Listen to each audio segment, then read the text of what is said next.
안녕하세요. 타스 건축사무소의 김인환 건축사입니다. 오늘 제가 말씀드릴 주제는 임대형 기숙사보다는 도시형 생활주택을 짓자 또는 임대형 기숙사보다는 도시형 생활주택이 좋은 이유 등에 관한 것입니다.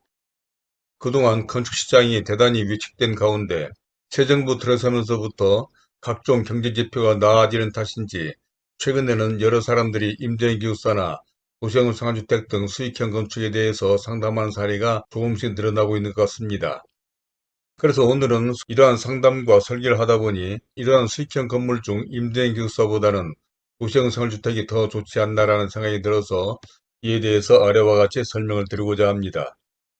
아무쪼록 어려운 시기에 수익형 건축사업이나 경매, 공매에 관심을 가지신 분, 그리고 이런 건축에 투자하시는 분 등에게 도움이 되시길 바라며 그럼 먼저 말씀을 시작하기 전에 보유하신 땅이나 취득하고자 하는 대지에 대한 기본 설계, 즉 가설계를 해보시길 원하시거나 또는 경매나 공매 그리고 기반 건축물 등으로 용도 변경이나 리모델링 등이 필요하신 분은 본 영상 아래 더 보기에 적어둔 연락처나 제 이메일로 연락을 주시면 기본 설계를 해드리겠다는 말씀을 드리면서 그럼 지금부터는 딱딱한 제 목소리보다 더 부드럽고 듣기 쉬운 목소리로 설명을 드리도록 하겠으니 양해해 주시기 바랍니다. 그럼 보시기 전에 구독과 좋아요 그리고 알람 설정을 부탁드리면서 순서에 따라서 첫 번째로 수익형 건축사업과 임대형 기숙사, 도시형 생활주택에 대하여 알아보겠습니다. 2년 전부터 새롭게 신설된 임대형 기숙사, 지금부터는 임기숙이라고 줄여서 말씀드리겠습니다. 그러니까 임기숙은 2023년 2월 14일에 건축물의 용도 중 임대형 기숙사가 신설되었고 2023년 3월 15일에 기숙사 건축 기준이 제정되었습니다. 특히 이러한 임대형 기숙사는 가구수, 면적, 층수 제한이 없고 무엇보다 주차 기준이 대폭 완화돼 유사한 건물인 오피스텔 등보다 수익성을 높일 수 있다는 게 가장 큰 장점이었습니다. 아마 이러한 내용은 임기숙에 대한 관심이 많던 1년 전에 제작된 본 채널의 이러한 영상을 보시면 이 임기숙이 얼마나 수익성이 좋은 건물인지 잘 알 수 있을 것입니다. 이로 말미암아 작년 말까지만 해도 이 임기숙은 많은 사람들로부터 관심이 폭발적이었으나 계속된 경기 침체와 계엄 등으로 건설 경기가 악화되어 얼마 전까지만 해도 침체된 분위기가 계속되었습니다.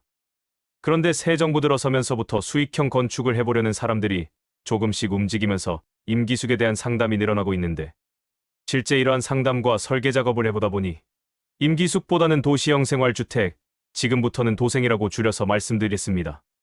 그러니까 이 도생이 도시형 생활주택 건설 촉진을 위한 보유주택수 제외나 각종 세금 등 최근 정부 대책이 발표되고 특히 공유주차장 활용을 내년 7월 17일부터 시행한다는 내용 등으로 이 도생이 어떤 의미로는 임기숙보다 더 유리하지 않을까 하는 생각을 해봅니다.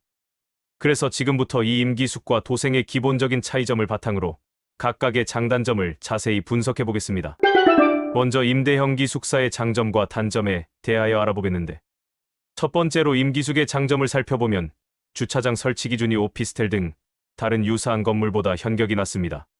그러니까 모든 건물을 설계하려면 무엇보다 주차장 확보가 가장 문제가 되는데 오피나 도생 등 유사한 수익형 건물은 가구당으로 산정하여 가구당 1대나 0.6대 0.7대 등이지만 임기숙은 가구당이 아닌 면적당인 200제곱미터당 한 대로서 다른 유사 건물의 거의 3 내지 4분의 1 수준에 불과할 같은 대지라도 더 많은 면적을 건축할 수 있습니다. 또 다른 장점으로는 임기숙의 경우 세대수나 층수, 면적 제한이 없다는 것도 큰 장점으로 주차장 확보나 건폐율, 용적률 범위 내에서 건축이 가능하다는 것도 큰 장점입니다. 그러나 이러한 장점에도 불구하고 다음과 같은 단점이 있는데 우선 임기숙의 치명적인 단점은 분양이 불가능하다는 점입니다. 법적으로 임대형 기숙사는 임대 목적으로만 운영되어야 하며 개별 세대별로 분양할 수 없습니다. 이는 건축주가 초기 투자 비용을 회수하는데 오랜 시간이 걸린다는 것을 의미하며 자금 회전율 측면에서 상당한 불리함이 있습니다. 다음으로는 임기숙의 건축 기준에는 수용 인원 1인당 4제곱미터의 공유 공간을 의무적으로 확보해야 합니다. 라운지, 세탁실, 관리실 등의 공용 시설이 필요하며 이는 오피나 도생 등에 없는 것으로 임대 가능 면적을 줄여 수익성에 영향을 미칩니다. 그리고 또 중요한 것은 4층 이상의 임기숙은 소방을 위해 소방차 활동 전용 구간을 반드시 확보해야 합니다. 4차선 도로에 접한 대지는 예외이지만 이는 건물 배치 계획에 상당한 제약을 가하며 활용 가능한 토지 면적을 줄여 경제성을 떨어뜨리는 요인이 됩니다. 그리고 또 지적할 수 있는 것이 임기숙은 일정 규모 이상은 각 지자체에 따라 건축 심의가 의무화되는 등 건축 허가가 까다롭다는 점입니다. 이는 위에서 설명드린 주차 설치 기준이 현저히 낮은 데다 새롭게 생긴 임기숙에 대한 허가권자들의 업무 미숙과 부정적인 견해 탓으로 그동안 당사가 허가받은 임기숙에서 상당한 어려움을 겪으면서 깨달은 것입니다. 그러나 이러한 임기숙의 단점보다 주차장 설치 기준이나 면적, 층수 제한 등이 없다는 장점으로 거의 임기숙이 수익형 건물로 유리하다고 생각하였는데 최근 정부에서 도생의 건설 촉진을 위해 다음과 같은 정책을 발표함에 따라 대지의 조건에 따라서는 임기숙보다 도생으로 건축하는 것이 더 좋은 경우도 있습니다. 그러면 도시형 생활주택의 장점과 단점에 대하여 알아보겠는데 먼저 도생은 공유 차량 활용으로 주차 설치 기준이 낮아졌다는 것은 큰 장점입니다. 그러니까 국토교통부는 도생의 공급을 확대하고 승용차 공동이용을 활성화하기 위해 앞으로 도시형 생활주택 내 공유 차량 주차면수 설치 시 주차장 기준이 완화하여 공유 차량 주차면수 1대당 일반 주차면수 3.5대가 적용된다는 것입니다. 그러니까 이는 설계나 공유 차량 활용 정도에 따라 엄청나게 완화된 것인데 그러나 이러한 제도는 사업계획 승인을 받는 도생인 경우 이 공유 차량을 적용받을 수 있다는 점은 아쉬운 점이라고 생각합니다. 다음으로 도생이 임기숙보다 결정적인 장점은 분양이 가능하다는 점입니다. 건축 완료 후 개별 세대를 분양할 수 있어 건축주는 초기 투자 비용을 빠르게 회수할 수 있음으로써 사업을 추진하는 사람으로서는 임대만 가능한 임기숙보다는 훨씬 유리한 것입니다. 이외에도 위에서 설명한 임기숙의 단점인 소방차 전용 구역 확보나 공유 공간의 확보를 하지 않아도 된다는 것은 도생이 임기숙으로 설계하는 것이 더 유리하다고 할 수 있을 것입니다. 이 밖에도 도생은 전용 면적 20 이하의 주택은 주택수에 포함되지 않으므로 한 채만 소유했을 경우 무주택 자격을 유지할 수 있고 관련하여 취득세나 양도세 등에서도 대단히 유리하다는 점도 간과해서는 안 될 것입니다. 물론 도생이 임기숙보다 좋지 않은 것은 임기숙의 장점인 세대수나 층수, 면적 등에서는 도생이 상대적으로 불리하다고 할 수 있는데 도생 중에서도 아파트형이나 다세대형 또는 연립형에 따라 달라지므로 구체적인 것은 주어진 대지 조건에서 어떤 건물이 더 유리할지 실제 설계를 해봐야 정확히 판단해 볼 수 있습니다.